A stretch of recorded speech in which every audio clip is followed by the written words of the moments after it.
Hello everyone, আসসালামু আলাইকুম। শির ওয়ার্ল্ডে আপনাদের সবাইকে স্বাগতম। আশা করি সবাই ভালো আছেন। আল্লাহর রহমতে আমি ভালো আছি। বন্ধুরা, আজকে আমার ভিডিও টপিক হচ্ছে কীভাবে ঘরে বসে কারো সাহায্য ছাড়াই নিজের হাতে সঠিকভাবে বড় এবং বাচ্চাদের জ্বর মাপবো। আমরা বাজারে দুই ধরনের থার্মোমিটার পেয়ে থাকি। এক হচ্ছে ডিজিটাল থার্মোমিটার, আর হচ্ছে এরকম কলমের মতো থাকে এই থার্মোমিটারগুলো।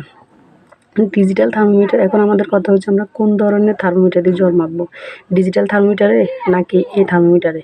ডিজিটাল থার্মোমিটার আমাদের মা বোনদের সুবিধার্থে আমাদের ঘরে নিয়ে আসার পরে আমরা জ্বরটা মাপি, তাহলে ওনারা বুঝতে সুবিধা হয়। আর এই থার্মোমিটারটা হচ্ছে আপনার অ্যাকুরেটভাবে আসে এই থার্মোমিটারে। তো সেই জন্য আমরা ডাক্তারের কাছে গেলে আমাদেরকে বেশিরভাগ এই থার্মোমিটারটা দিয়ে জ্বর মাপে। আজকে আমি বেবিদের জ্বর মাপার প্রক্রিয়াটা দেখাবো।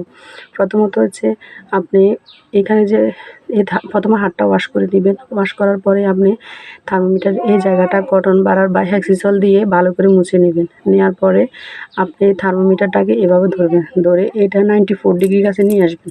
এবার ঝাঁকে 4 ডিগ্রির কাছে নিয়ে এসে তারপরে আপনি 1 থেকে 2 মাস নবজাতকের আপনি জ্বর মাপবেন। আমরা সাধারণত ভুল করি, এভাবে আমরা থার্মোমিটার দিয়ে দিই, কিন্তু থার্মোমিটারটা এভাবে দেওয়া যাবে না।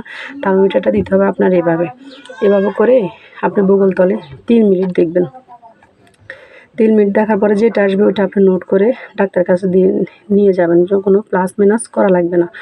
আর যারা বড় 1 থেকে 1.5 বছর, 3 বছর বা এটার উপরে, ওনাদেরকে আমরা 2 মিনিট করে দেখব জ্বর।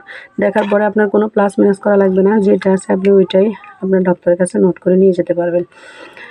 এখন অনেকে বলে যে একটা বেবির গায়ের জ্বর নর্মাল কতটুকু থাকে। নর্মাল থাকে 97.5 থেকে 99 পর্যন্ত স্বাভাবিক। তো বন্ধুরা, আজকে আমরা থার্মোমিটার কীভাবে জ্বর মাপতে হয় সেটা নিয়ে আলোচনা করলাম। আমার ভিডিওটা যদি আপনাদের ভালো লেগে থাকে তাহলে লাইক, কমেন্ট, শেয়ার করতে ভুলবেন না। আল্লাহ হাফেজ।